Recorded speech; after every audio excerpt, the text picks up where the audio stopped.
সুপ্রিয় দর্শক বিন্দু আসসালামু আলাইকুম, চলে আসলাম আবারও আপনাদের মাঝে একটি বাস্তব জীবনের কাহিনী শেয়ার করার জন্য। সো চলুন আজকের স্টোরির মাঝে আমরা কি শুনতে পারি। আজকের স্টোরি শেয়ার করেছেন একজন ভাইয়া যশোর থেকে। আপু, আমি যশোর থেকে বলছি। আমি যখন ক্লাস 5-এ পড়ি ঠিক তখন থেকেই একটি মেয়ে আমার বেস্ট ফ্রেন্ড। আমি ছেলে আর সে মেয়ে।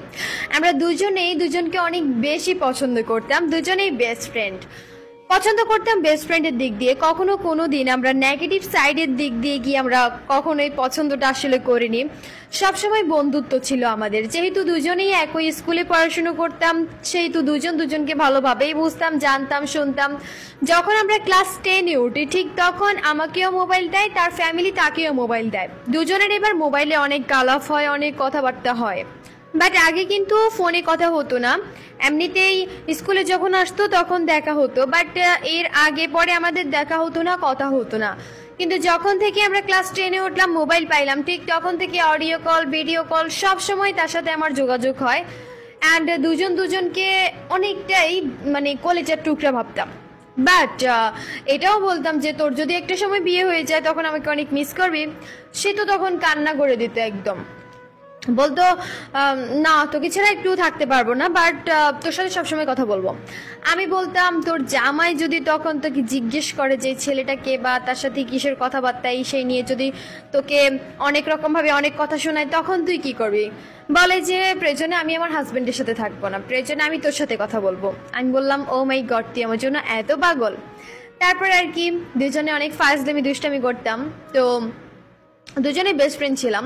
অ্যান্ড দেখতে দেখতে দুজনেই ইন্টারে উঠে গেলাম, দুজনেই একই কলেজে পড়ি। তবে আমার একটা মেয়েকে অনেক বেশি ভালো লেগে যায়। তো আমি ওকে একদিন বললাম, শোন না, আমার একটা মেয়েকে অনেক বেশি ভালো লাগছে, এখন তুই কি বলিস, আমি তার সাথে রিলেশনশিপে যাব? তারপর ও বলল যে দেখ তুই আমি বেস্ট ফ্রেন্ড, ঠিক আছে, আমাদের মধ্যে কোনো থার্ড পার্সন নাই, বাট তুই যদি থার্ড পার্সন নিয়ে আসতে চাস তাহলে নিয়ে আসিস, সমস্যা নাই। তারপর আমি তার এত কথা বুঝি নাই বা শুনিও নাই, এত বেশি গ্রাহ্য করি নাই। আমি ওই মেয়েটার সাথে রিলেশনশিপে চলে গেলাম। তারপর একদিন মেয়েটাকে বললাম শোনো আমরা দেখা করব একটা রেস্টুরেন্টে। তারপর রেস্টুরেন্টে আমরা দুজনেই দেখা করতে গেলাম, যশোরেই। তো তারপর দুজনেই কফি খাচ্ছিলাম। এই মুহূর্তে রেস্টুরেন্টে আমার বেস্ট ফ্রেন্ড, ও মাই গড, এত ঝগড়াটি একটা মেয়ে বলার বাহিরে। ও এসে আমাকে বলল তুই ওর সাথে রিলেশনশিপে গেছিস? আমি বললাম হ্যাঁ গেছি দোস্ত, বাট কি হয়েছে? বলল তুই এই মুহূর্তে ওকে বলে দিবি যে তোর সাথে আমার ব্রেকআপ।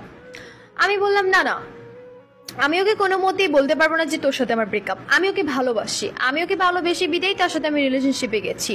আর তোর যদি কোনো ছেলেকে ভালো লাগে তাহলে তুই তাকে হ্যাঁ বলে ফেল, বাট আমি তো তোকে কোনো না করবো না, তাই না? তারপর আমার বেস্ট ফ্রেন্ড ও কান্না করতে শুরু করলো। ও বললো যে না না, তুই এই মুহূর্তে ওকে ব্রেকআপ কর, এই কথাটা বলতে হবে। আমি বললাম দোস্ত তুই কি এটা বেশি একটু করে ফেলতেছিস না? তারপর বললো যে না তুই এখন করতেই হবে, বলতেই হবে। তারপর আর কি তার চাপে পড়ে তাকে আমি ফাইনালি ব্রেকআপ দিয়েই দিলাম। এভাবেই দিন যাচ্ছে, তার সাথে কথা বলতাম তোর জন্য আমি একটা রিলেশনশিপ কন্টিনিউ করতে পারলাম না। বলে রাখলাম কিন্তু তুই যদি রিলেশনশিপে যাস তো দেখিস তোর বয়ফ্রেন্ডে কিন্তু আমি বাইন্দা ধইরা পিরামু কই দিলাম। এইভাবে বইলা তার সাথে আমি অনেক দুষ্টামি ফাজলামি করতাম, আমাদের ভাষায় অনেক অনেক ফাজলামি করতাম। তো তারপর একদিন রাত্রিবেলা 2টা বাজে সে আমাকে কল দিল হঠাৎ করে। দেখি যে কান্না করে, কান্না করতে করতে বলে যে তোর সাথে তো আমার 2 দিন কথা হয় না, তুই আমার সাথে কথা বলিস না কেন, তুই আমাকে কল দিস না কেন, কথা বলিস না কেন আমার সাথে? তারপর আমি বললাম কই আমি তো তোকে কল দিছি, আর তাছাড়া আমি একটু ব্যস্ত আছি তাই। তারপর আর কি ও কান্না করতে করতে বললো আমার তো বিয়ের জন্য আসছে। ও মাই গড, এই কথা শুনে তো আমার অনেক মাথায় বাড়ি পড়লো। কি বলে সে, তার নাকি বিয়ের জন্য আসছে? তারপর আমি বললাম কান্না করতেছিস কেন, আমার একটা দুলাভাই হবে, তুই বিয়ে করবি, তোর বিয়ে আমি খেতে যেতে পারবো, তাহলে আর কি এখানে তো অনেক মজা দুষ্টামি ফাজলামি অনেক কিছুই হতে পারে, তাহলে তুই কান্না কেন করতেছিস, তোকে কোনো কাউকে পছন্দ আসছে? তারপর বললো এই কুত্তা, এই হারামি, তুই কি কিছুই বুঝিস না? আমি বললাম কি বুঝবো আমি? তারপর সে আমাকে বললো কি জানেন আপু, আমি কি বলবো, আমার সব থেকে ভালো একটা মুহূর্ত, অ্যান্ড এই মুহূর্তটা আমি কখনো আজ অব্দি ভুলতে পারি নাই অবশ্য।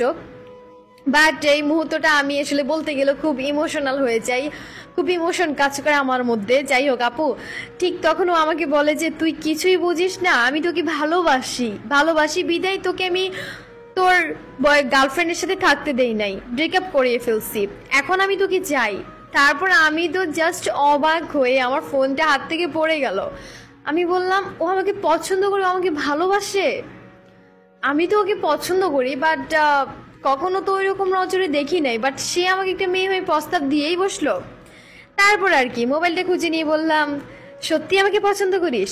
সে বলল, হ্যাঁ আমি তোকে সত্যিই পছন্দ করি। তারপর আর কি দুজনেই এভাবেই ভালোবাসার মুহূর্তে চলে গেলাম। তারপর আমাদের রিলেশনশিপ প্রায় 6 মাস চলে গেল।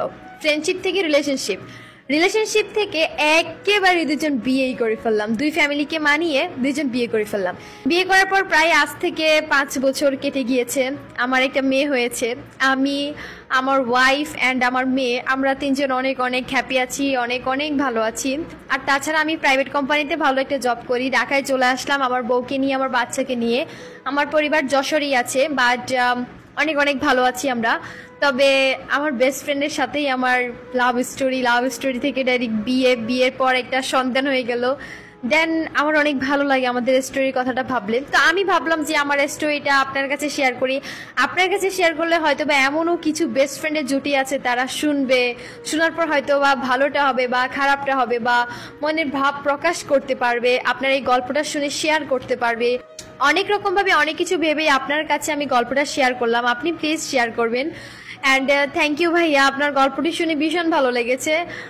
অ্যান্ড থ্যাংক ইউ ভাইয়া, আপনার জীবনের স্টোরি শেয়ার করার জন্য বেশ ভালো লেগেছে। একটি পূর্ণতার গল্প পেলাম অবশেষে, ভীষণ ভালো লেগেছে।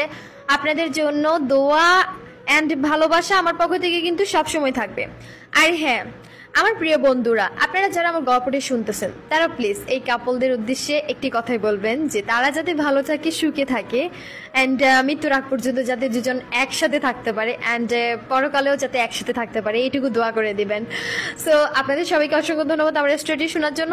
অ্যান্ড ভাই আপনাকেও ধন্যবাদ আমাদের পাশে থাকার জন্য। সো সবাই ভালো থাকবেন, সুস্থ থাকবেন। আল্লাহ হাফেজ।